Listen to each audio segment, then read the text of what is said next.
We'll talk NFL draft coming up. We have a couple of analysts who are going to join us. And once this happens, it feels like there's a snowball effect that happens. And it's every year. And it goes from week to week where the analysts, insiders, scouts, they will dissect one player. And that player right now is Shedeur Sanders. Now, Cam Ward's going to go through this. You're probably going to get Travis Hunter going through this. That's when they start to pick apart these players. And right now with Shedeur Sanders, he's on the clock.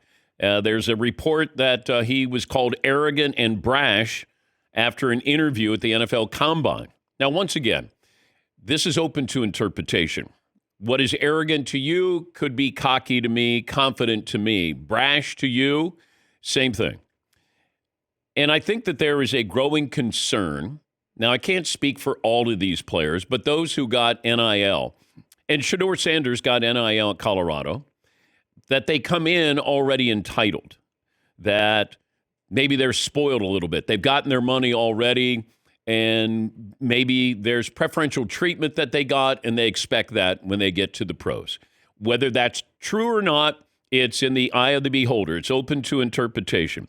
But Shedeur Sanders hasn't thrown a football, hasn't played a game in a couple of months, but you're starting to get the feeling, and I don't want to say smear campaign, but it does feel like you start to pile on. And sometimes, the insiders are following insiders, and they want to make sure that they don't miss on this. And it's an echo chamber. It's a circle.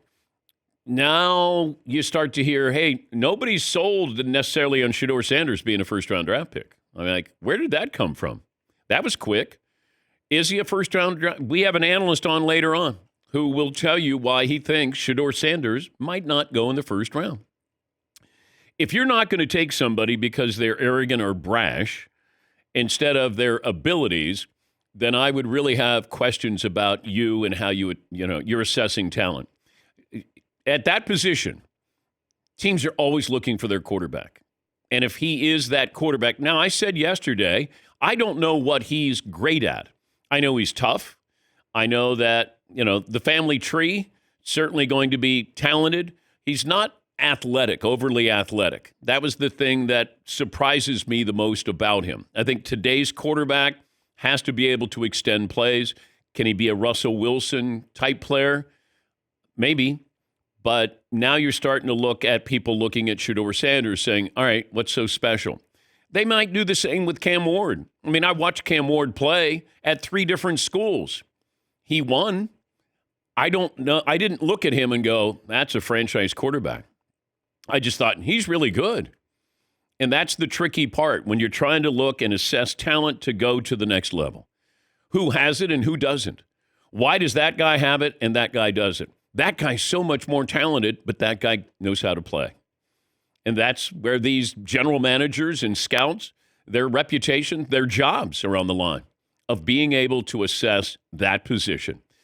And it's an inexact science. It has been and will continue to be. Are you a leader? Do you want to be a leader? Do you want to put in the time? Kyler Murray won at every level. He was great, dynamic. But then, does he want to be the leader? Does he want to put in the time? Or does he just, football came easy to him? He didn't have to work at it. Lamar Jackson, wonderful, MVP, and has made himself a better passer. Josh Allen has made himself a better quarterback. You can go down through history of those who made themselves better when they got to the NFL. I just worry sometimes with NIL, you might have players who are already treated as pros. They get to the pros and maybe not putting in the time they need to be great. And I don't care what sport. Give me the player who continues to want to get better. And look no further than Michael Jordan.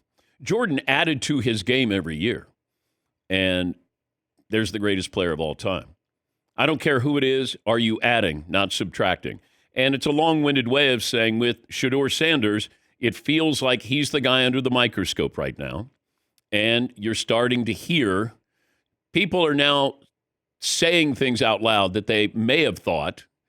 And this could be about Deion. And maybe Shedeur Sanders is arrogant or brash. The NFL will humble you. The NFL will humble you. This could be other agents.